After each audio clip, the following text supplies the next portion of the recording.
इसमें ये ना चेन ऑफ रिएक्शन है।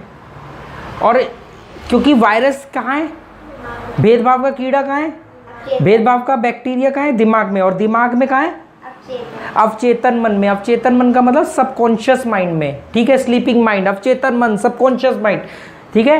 ये बहुत अच्छी बात है कि तुम्हें इस एज में सबकॉन्शियस माइंड के बारे में पता है। जब सबकॉन्शियस माइंड के बारे में पता है तो लॉ ऑफ अट्रैक्शन के बारे में पता चलेगा, पता होगा, तो वो फिर तुम जो चाहोगे तुम्हें जिंदगी में मिलता चला जाएगा, ठीक है।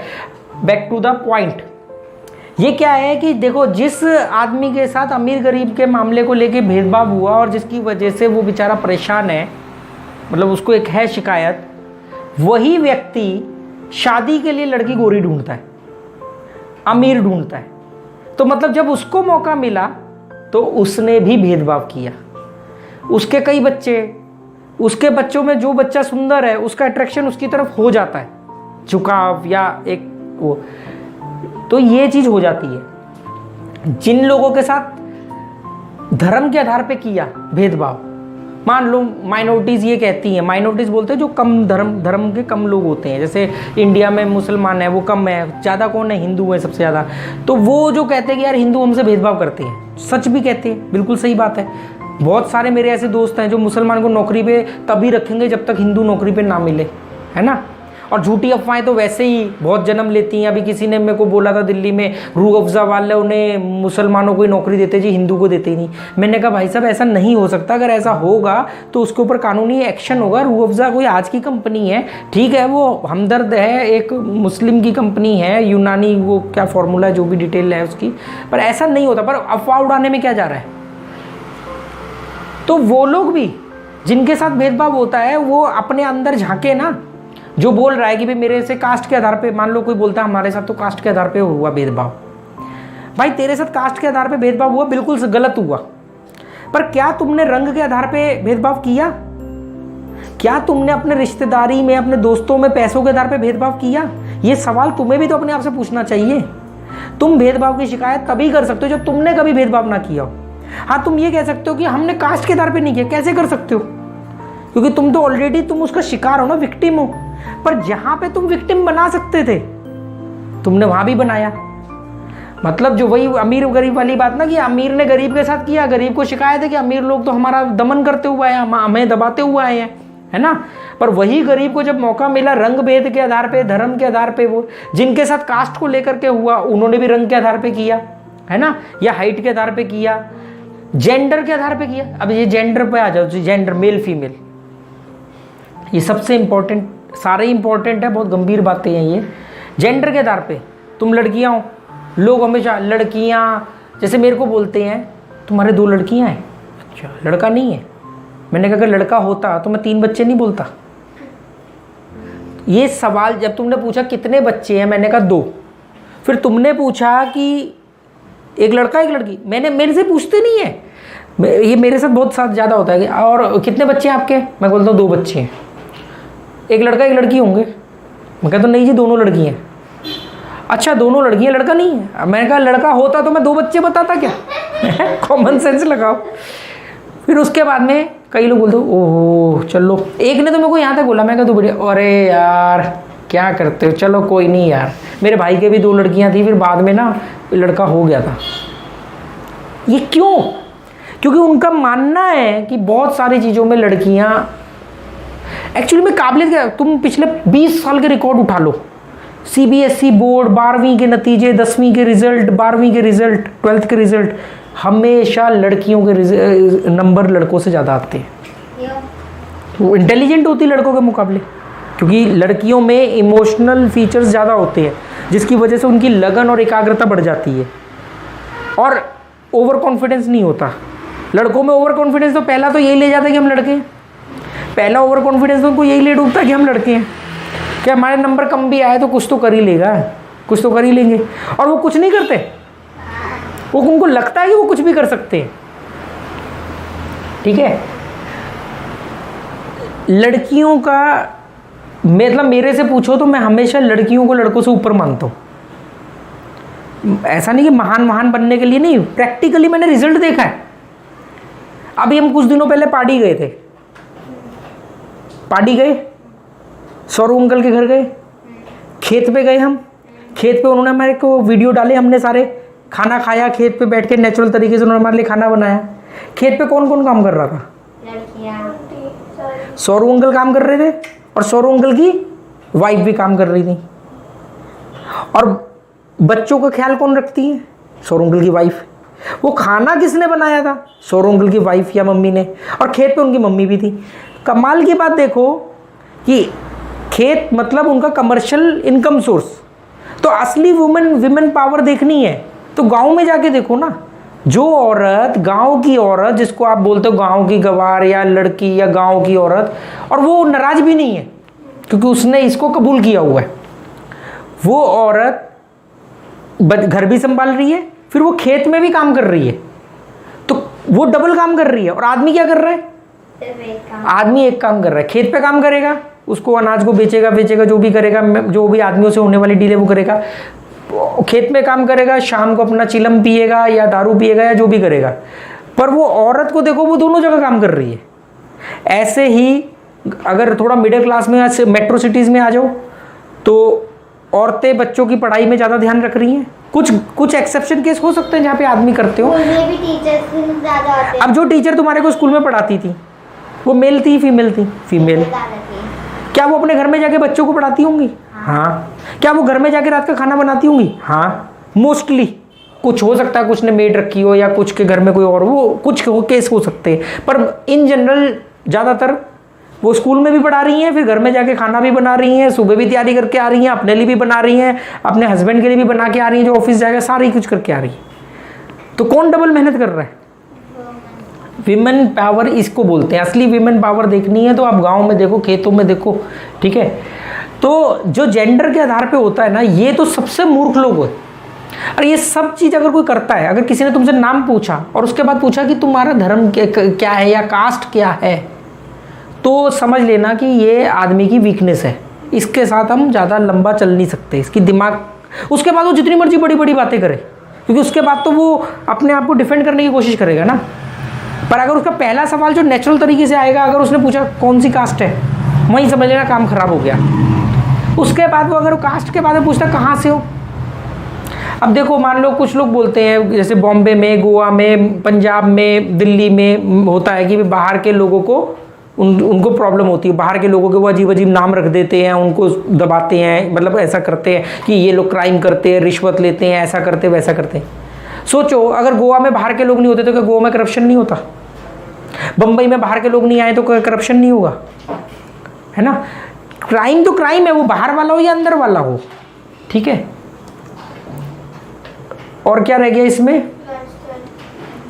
लाइफस्टाइल तो बड़ा इजी है। लाइफस्टाइल में तो सिंपल सा है ना कि आपने देखा कि यार ये आदमी ऐसे कपड़े पहनता है। जैसे साउथ में जो चेन्नई वगैरह में, यार मैं रामेश्वरम गया, कन्याकुमारी, वहाँ पे लुंगी पहनते हैं, वो उनका पहनावा है।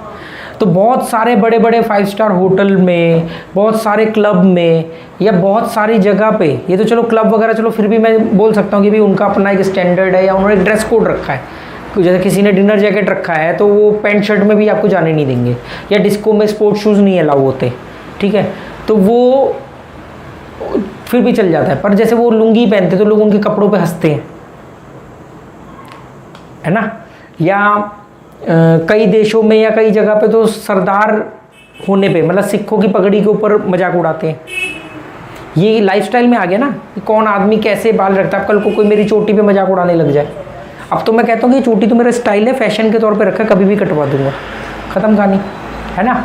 कभी कोई चोटी के आधार पे मजाक उड़ाता है। जब मैंने एक बार, याद है, मैंने अपना मुंडन करवाया था, मैं मेट्रो में जा रहा था, चोटी थी लंबी, तभी एक पिक्चर आई हुई थी जिसमें रणवीर कपूर गंजा होता है और उसकी चोटी निकली होती है, बाजीराव मस्तानी। तो कुछ स्कूल कॉलेज के लड़के लड़कियां जा रहे थे तो वो मेरे को देख के पीछे चला रहा, ओए बाजीराव मस्तानी, ओए देख देख बाजीराव मस्तानी। मैं हंसता रहा। तो क्या होता है कि ठीक है, आपको इसको हंसी मजाक में उड़ा देना है ना। अब ये नहीं किसी ने आपके कपड़ों को लेकर टोका, अरे यार तुम तो रोज एक जैसे कपड़े पहनते हो, तो क्या तुम नए कपड़े खरीदने चल दोगे? और नए कपड़े खरीद के लाए और 3 बार फंक्शन में पहन लिया, और फिर वो बोलेगा अरे ये वही कपड़ा है ना जो तुमने पिछले फंक्शन में पहना था। अब तुमने वो खरीदा होगा मान लो बहुत महंगा और पहना होगा सिर्फ 2 बार। अब उसने बोल दिया कि यार मैंने तो तुमने दोनों फंक्शनों में यही पहना था। वो होगा जो नोटिस कर रहे कि क्या कपड़े पहने। हाँ, पर उल्टा होता उल्टा है ना। वो तो प्राउड फील करता है, देखो मैंने इसको बेइज्जती कर दी, इसको जलील कर दिया। और जिसके साथ ये बोला गया है वो बेचारा हीन भावना में होता है, वो कहता है यार भैया यार इसको पड़े रहने तो दूसरा एक और लेके आओ। तो ये सब चीज़ें चलती है। तो ये बात ध्यान रखो, रंग भेद देखना हो तो शादी की ऐड देख लेना, शादी की ऐड देख लेना, उसमें लिखा होगा लड़की गोरी चाहिए या लड़की गोरी है, ठीक है। फेयर एंड लवली रंग गोरा करने की क्रीम, या फेयर एंड लवली को नाम बदलना पड़ गया, पर अभी भी ऐसे ऐसे लोग, एक साउथ की हीरोइन है उसने कई करोड़ की ऑफर ठुकरा दी कि मैं गोरे रंग की क्रीम की ऐड नहीं करूँगी क्योंकि ये भेदभाव को बढ़ावा देती है। बात सही है, ठीक है, ऐसे हैं लोग। धर्म के आधार पे तो बड़ा कॉमन है, अल्लाह अकबर कहे रहे जाओ, अपने दूसरे धर्म से भेदभाव कर लो, जय श्री राम कह के तो आप सब कुछ माफ़ है। हाइट बड़ा कॉमन चीज़ है, इसको इकोनॉमिकल तो ये बहुत ज़्यादा होता है, पर ये जिसके साथ हो रहा है उसके साथ सिम्पथी तभी करना जब उसने कभी भेदभाव ना किया हो। तो पहले ये तो चेक करो कि उसने किया है कि नहीं किया, ठीक है। फिर इकोनॉमी में जॉब के पोस्ट के हिसाब से कोई एक मैनेजर है, कोई एक असिस्टेंट है, कोई एक रिसेप्शन, नहीं, वो इकोनॉमी उसको नहीं कह सकते, वो तो वो काबिलियत के आधार पे है ना। अक्लमंदों को मूर्खों से प्रॉब्लम हमेशा रहती है, हमेशा रहती है। तो जो टीम लीडर होता है वो अगर मैनिपुलेट कर रहा है, अपनी टीम को पैम्पर कर रहा है, समझा बुझा रहा है, तो इसका मतलब ये नहीं कि वो उनसे खुश है, उसकी मजबूरी है, उसको वो उसका स्टाइल है। देखो अक्लमंद को हमेशा मूर्ख से प्रॉब्लम होती है, मूर्ख को अक्लमंद से कम प्रॉब्लम होती है, क्योंकि उसको मालूम है अल्टीमेटली मेरे को चलना तो इसी के रास्ते पे पड़ेगा। आज अगर आप ये लाइट इस्तेमाल कर रहे हो तो किसी अक्लमंद ने इसको खोजा ना, एडिसन ने बल्ब का आविष्कार किया ना, तो हमें एडिसन को चाहे जितना दुनिया ने पागल बोला हो, स्कूल से उसको घर भेज दिया हो, टीचरों ने बोल दिया हो कि ये बच्चा ज़िंदगी में कुछ नहीं कर सकता, और अल्टीमेटली हमने उस पागलों को की चीज़ को तो इस्तेमाल कर रहे हैं ना, है ना। तो वो जो मूर्ख या उनके जैसे मूर्ख जिन्होंने उनको पागल बोला था, वो आज उसी अक्लमंद की तो चीज़ इस्तेमाल कर रहे हैं। राइट ब्रदर्स को लोग पागल बोलते थे, हमने राइट ब्रदर्स के ऊपर क्लास ली है, ऑल विल राइट और विल्बर राइट, पर आज हम प्लेन उन्हीं का यूज़ करते हैं। और स्टीव जॉब्स को तो बिल्कुल ही लोग पागल बोलते थे, कहते सनकी ये पागल है, और उसका ही, हाँ बिल्कुल सही, उनका ही आईफोन हम सब यूज़ करते हैं, और वही पागल आदमी की चीज़ को खरीदने के लिए लाइन लगती है और 10 गुना 100 गुना ज़्यादा पैसा भी देते हैं, जबकि वही फीचर सस्ते में मिल रहे होते हैं। ऐसा ही हेनरी फोर्ड के साथ हुआ। तो हेनरी फोर्ड पे तो केस तक चला था। ये फोर्ड गाड़ी आती है ना, फोर्ड कंपनी सबसे पहले वो 6 वॉल्व इंजन बनाने वाला वो 4 वॉल्व इंजन बनाया था हेनरी फोर्ड, ठीक है।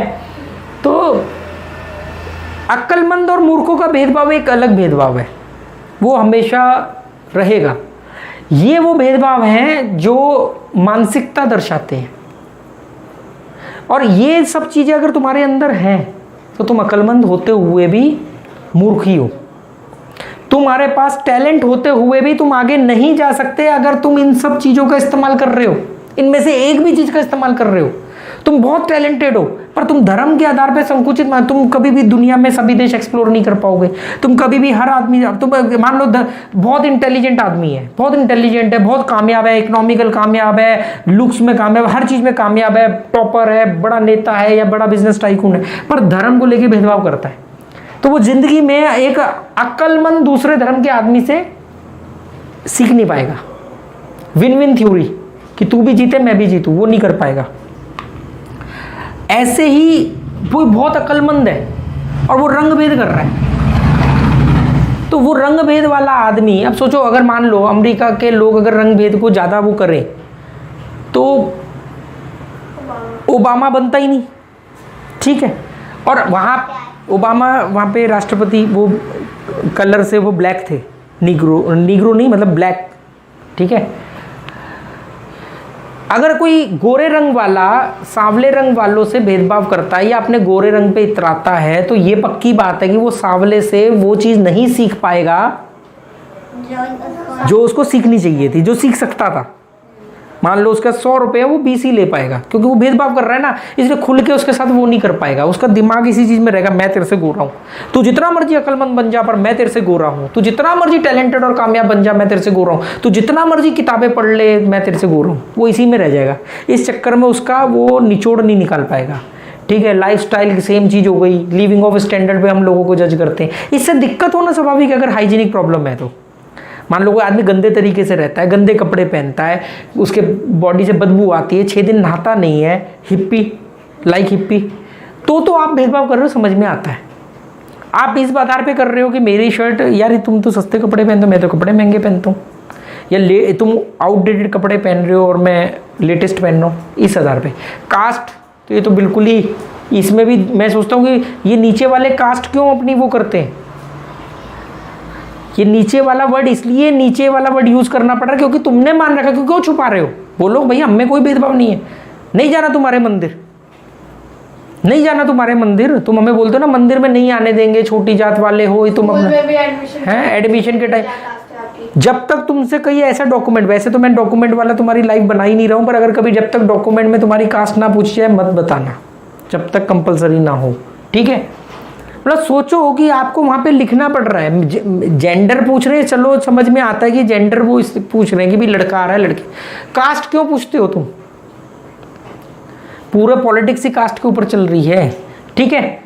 इसके ऊपर आकलन करते रहना। स्कूल वाले क्या करते हैं, थोड़ा ये फीस में डिस्काउंट दे देंगे, कपड़े वपड़े अपनी तरफ से फ्री में। अब वो डिस्काउंट दे रहे हैं, सुनो ये बहुत अच्छी बात बोली तुमने। स्कूल वाले अगर कास्ट के बेस पे डिस्काउंट दे रहे हैं तो इसका मतलब ये कि वो मान रहे हैं कि वो ये कह रहे हैं, बिना कहे ये कह रहे हैं कि ये छोटी जात के हैं, तभी तुम तुम्हें टुकड़े फेंक रहे हैं, बताओ। और अगर वो ले रहे हैं और वो कह रहे हैं हमारे साथ भेदभाव भी हो रहा है, आप ले रहे हो मतलब आप साबित कर रहे हो कि आप उनसे अलग हो, हमसे अलग ट्रीट करो, तो अलग ट्रीट में जो आपको बेनिफिट मिल रहे हैं वो आप लोगे, और अलग ट्रीट के जो साइड इफेक्ट है वो आप बोलो हमें ना चाहिए तुम्हारा दान धर्म, ना हमें चाहिए तुम्हारा सर्टिफिकेट, ना हमें चाहिए तुम्हारा मंदिर, हम जो हैं हम इंसान हैं, दैट्स इट, ठीक है। इससे जुड़े हुए कोई सवाल है तो पूछो। नहीं,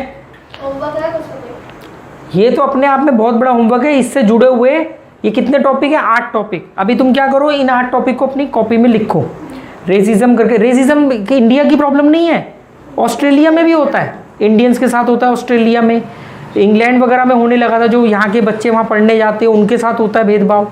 अफ्रीका में आज भी होता है। अफ्रीका में तो अभी पूरा का पूरा दंगे फसाद छिड़ गए क्योंकि उनको लगा कि वो एक नेता है वो करप्ट था, पर वो अब करप्ट था तो पुलिस ने उसको अरेस्ट किया। पता नहीं पिछले साल को कोई क्राइम हुआ था कि पुलिस वाले ने वो अमेरिका में हुआ था, क्योंकि वो काला था। हाँ, तो वो अभी क्या हुआ कि अफ्रीका में एक नेता था, राष्ट्रपति, काला था पर वो करप्ट था, रिश्वत लेता, करप्ट मतलब पैसे खाता था, कमीशन वगैरह, तो उसके ऊपर इल्ज़ाम लगा, केस चला, उसको अरेस्ट कर लिया। अब उसको बचना था, उसने बोला मैं काला हूँ इसलिए मेरे खिलाफ साजिश है। अब जितने काले थे वो सब ने उसको हीरो बना लिया अपना, उस चक्कर में वहाँ दंगे फसाद हो रहे हैं। ये हाल होता है कि अपना जब तक फ़ायदा ले लो और फिर वो, तो इन मुझे क्या है, ये पॉइंट 8 नोट करो अपनी बुक में, ठीक है। ये सिर्फ इंडिया की प्रॉब्लम नहीं, पूरे वर्ल्ड वाइड प्रॉब्लम है। मुझे हर टॉपिक पे तुम्हारे 3-3 सवाल चाहिए, सवाल चाहिए, सवाल, हाँ, कि इससे जुड़े हुए कोई ऐसे सवाल जो हमने इस क्लास में डिस्कस ना किए हो, क्योंकि पॉइंट ज़्यादा थे और हम लोग कोई सिस्टम बना के तो नहीं पढ़ रहे ना। तो इससे जुड़े हुए सीरियल वाइज तुम 3-3 सवाल मुझसे पूछोगे जो हमने इस क्लास में डिस्कस नहीं किए, या पॉइंट्स नहीं, 3-3। अगर किसी में नहीं मिल रहा है तो उसकी तीसरे पॉइंट की जगह खाली छोड़ देना, फिर हम उस पर डिस्कस करेंगे। अगर निकलेगा तो निकालेंगे, नहीं निकलेगा तो कोई बात नहीं, हाँ निकल जाएगा, बिल्कुल सही। डिस्कशन सबसे ज़रूरी चीज़ है, कम्युनिकेशन हमेशा ज़रूर बना रहना चाहिए, कम्युनिकेशन कभी ख़त्म नहीं होना चाहिए। अब अगर धर्म के आधार पे भेदभाव करोगे तो मुसलमान से कम्युनिकेट नहीं कर पाओगे, अगर रंग के आधार पे करोगे तो आप गोरा वाला ब्लैक से नहीं कर पाएगा, ब्लैक वाला गोरे से नहीं कर पाएगा अपनी हीन भावना की वजह से, तो कम्युनिकेशन रुक गया। कम्युनिकेशन ही तो वो जरिया है जिससे आप अपनी नॉलेज को बढ़ाते हो और अपनी नॉलेज को आगे ट्रांसफ़र करते हो, है ना। आप कम्युनिकेशन रोक देते हो, अगर आप इनमें से कोई भी एक चीज़ का सहारा लेते हो तो आप एक कम्युनिकेशन रोक देते हो, और कम्युनिकेशन रोकने का मतलब है मानसिक विकास का रुक जाना, ठीक है। चलो